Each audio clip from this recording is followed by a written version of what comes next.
At the end of his book, The Prophet, Khalil Gibran intimates the law of reincarnation. He not only intimates it, he basically declares it.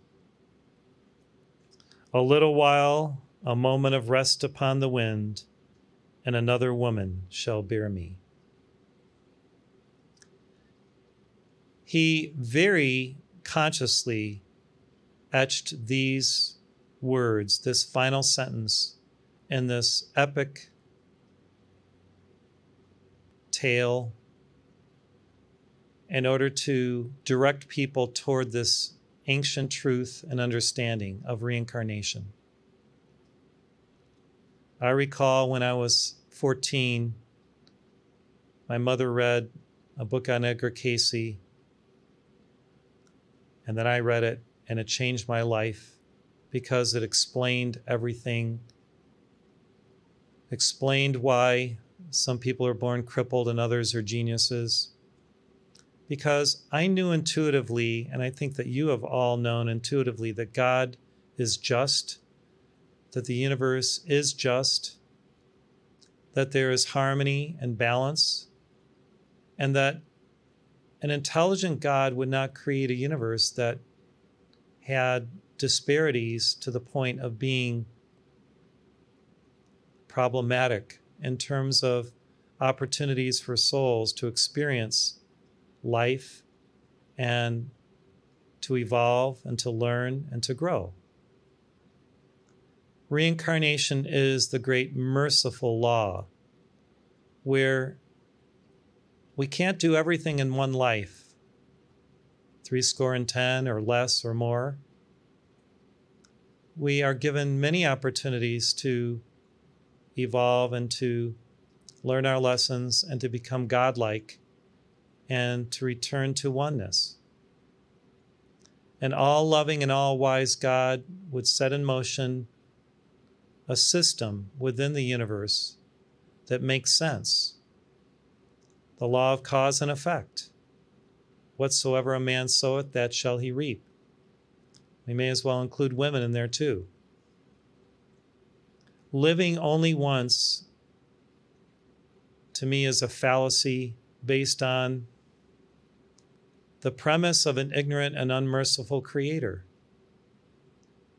who would send us into perdition or to heaven based on the choices of one lifetime. It never made sense to me that through one mortal sin, someone would go to hell and burn in there forever. That is man's doctrine and dogma, not God's eternal truth. You know, the universe is a university. It is a schoolroom. It's interesting that these two words are so close. So we are here to learn, to grow, to expand consciousness, to become godlike. There are many proofs of reincarnation that we have all around us if we will look for them. Even half the world, the Buddhists, Hindus, and many enlightened Christians and enlightened Muslims, Zoroastrians, and those of many faiths believe in reincarnation as a reality. I believe that only deep thinkers who reason with higher mindfulness can conclude that reincarnation makes sense. Those who prefer simplistic yet illogical doctrines and dogmas accept that we live one life and that's it. Then we're judged and go to one of the two places. Religion, I believe, has been perverted and has been used to control the masses. Enlightened spirituality, on the other hand, is liberating, self-empowering, and truly logical. So reincarnation does explain these perceived disparities in the lives and opportunities and free will experiences of mankind. Cause and effect is both a physical and a spiritual law. We know that our subconscious mind stores the records of our past lives within our personal Akashic reservoir or memory. All events, all activities, attitudes, motives, all of our free will decisions are recorded there. They can actually be accessed through what some people have used in hypnotherapy, yet the masters prefer that we access them through a heightened spirituality via deep meditation, devotion, and oneness with our source. Because there is an intrinsic danger in offering up our subconscious when we are hypnotized to another person to access. The door to deeper past life memories opens naturally, I believe, for those who overcome the ego through divine love and holy wisdom. And their selflessness, surrender, sacrifice, and service accelerate the process of opening the doorway to these past life experiences, learning from them, and then hopefully using those lessons to master ourselves today, because that's really the only purpose of knowing our past lives and records, is to master ourselves in this life. I believe that true and righteous civilizations of the past have all accepted this universal truth and understanding of the law of reincarnation and of cause and effect. We are living in an intelligent, divinely designed universe. And I believe that neither the current theories of evolution as proposed by Darwin, nor what has been called creationism exactly explain the totality of what is operative in the universe. It is, however, a divinely designed universe where there is evolution, yet it's a spiritual evolution, an ongoing unfolding of creativity vouchsafed to God's sons and daughters by the Creator as an extension of Him herself.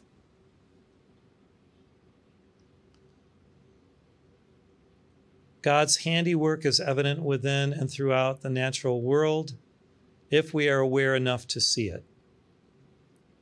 To me, this is alone is proof of reincarnation, as the seasons demonstrate the cyclic nature of life.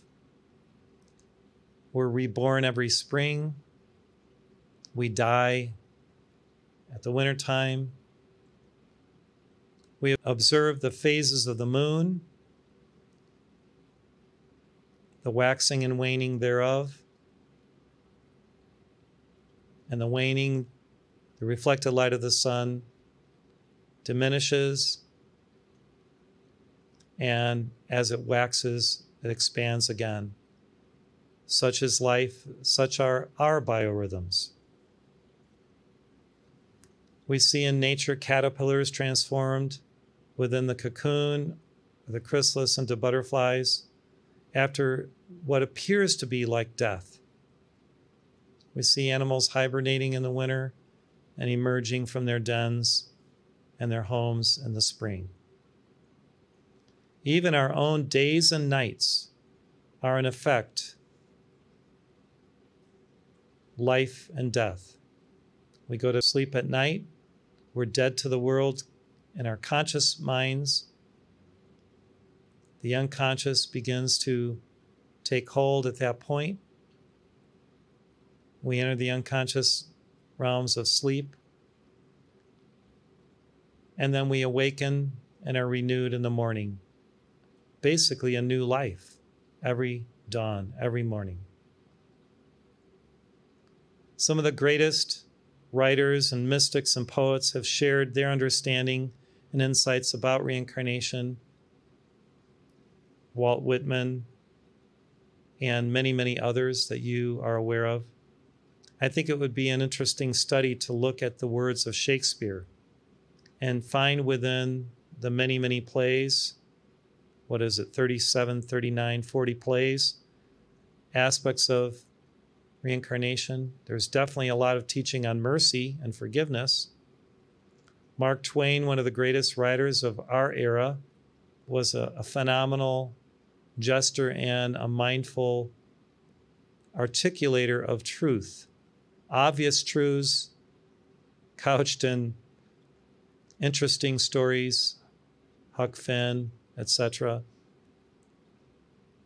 Of course, Rumi believed in reincarnation, as do the Sufis, and there is a sect of Jews that still hold reincarnation to be true.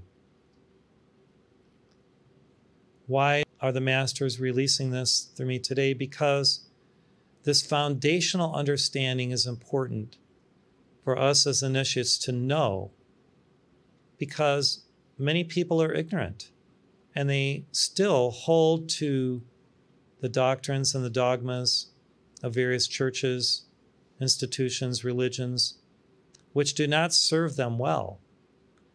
Now, this doesn't mean that we fixate upon past lives. We live this life to its fullest.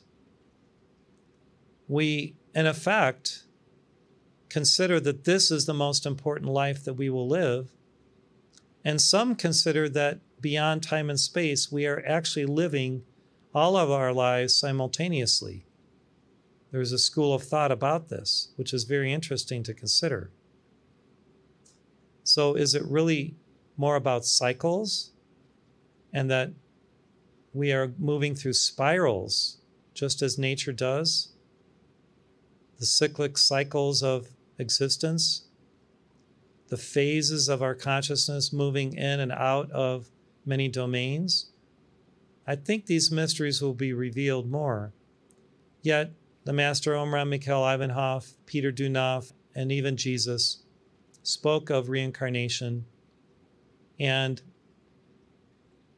as more and more is revealed to us in terms of how it is outplayed and the cycles of our life, we will rise to understand more and more. Because in our domain, I don't think that humanly we can grok or fully and totally understand everything as it exists in the higher planes of being. We will know all when all is revealed, when we attain God consciousness and solar awareness. So we don't have to worry about it. We don't have to fixate on the past or worry about even how much karma we've balanced. I still hear this. People want to know, how much karma have I balanced? Well, more and more, I'm not really that concerned about it, because if you're focused on the eternal now and what God is planning and utilizing you as a divine resource for in this moment, then you can live in eternality. You can live in the karmaless state of beingness in God. And so I really prefer that people no longer ask these questions, because I think it kind of keeps us in a sense of duality, that we're not good enough, or we're trying to reach somewhere else than where we are now. We're trying to go to a place where we aren't.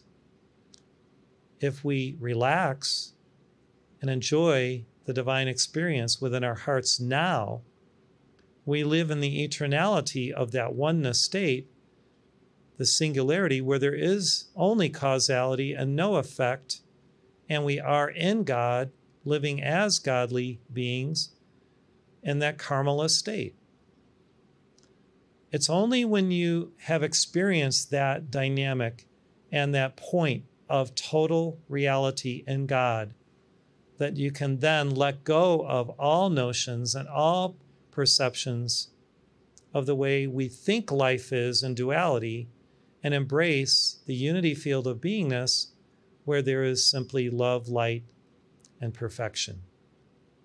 Until that point, yes, it's okay to be concerned about balancing your affairs and negating or transmuting the negatives.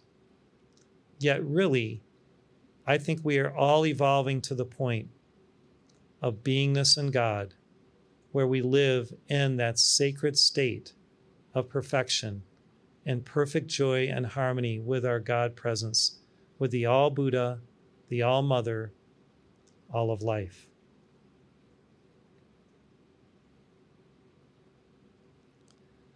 Even within our activity, we have certain little doctrines and dogmas that we've accepted through past associations, past movements. Some of these, I believe, we still can choose to let go of as we embrace the new energies of Aquarius and what the Divine Director, Saint Germain, Portia, and the Manus will continue to reveal to us.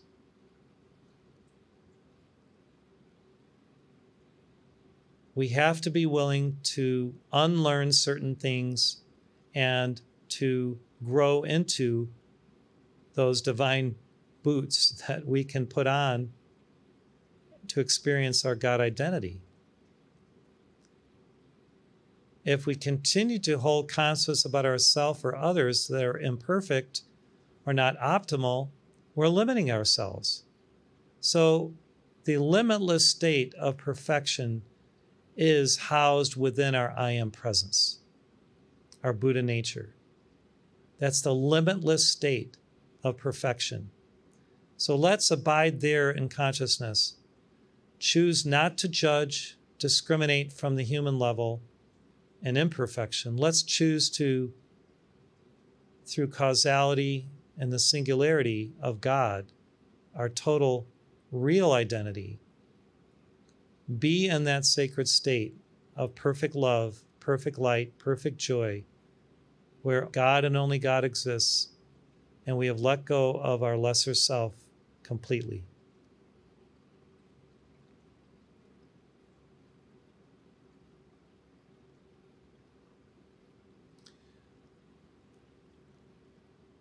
In oneness, we can co-create a beautiful new world. And that oneness is the harmony of all of our hearts beating as one. All of our minds conceiving and thinking the same divine thought of perfection. In the oneness state, we access all reality, all creativity, all blessedness, all love. We feel this oneness state in the presence of the great masters. We feel it when we are in the zone of our Christ self, our Buddha nature, in deep meditation and the great silence and the stillness of our inner crystal chamber of the heart, where the threefold flame exists as that divine spark within us. We access it as we are one with nature and our natural self, abiding in harmony and peace with our brothers and sisters. This oneness state is what we seek to always live, move, and have our being within. And as we exemplify it through our lives, live to God's glory, as we continue to, through all of our associations, resonate with and be in harmony and concord with God, our source. All divisiveness is gone. All karma is dissolved. Duality dissipates, and we live in the pure joy field of our true nature.